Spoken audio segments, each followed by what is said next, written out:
Here I have Motorola Edge 20 Lite, and today I'm going to show you how to change volume panel styles on this device.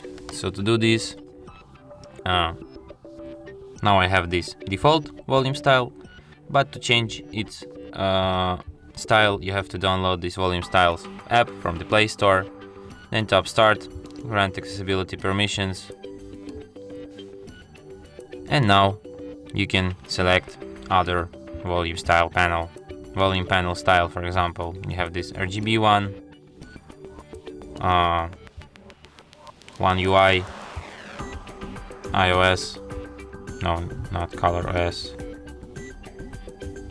You have iOS here, and now it looks like this. You can also customize your styles, you can create your own ones, a lot of other features. My personal favorite is this emoji one.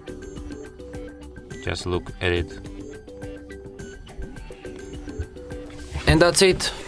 Thanks for watching. If you find this tutorial useful, don't forget to hit that like button and subscribe to our channel.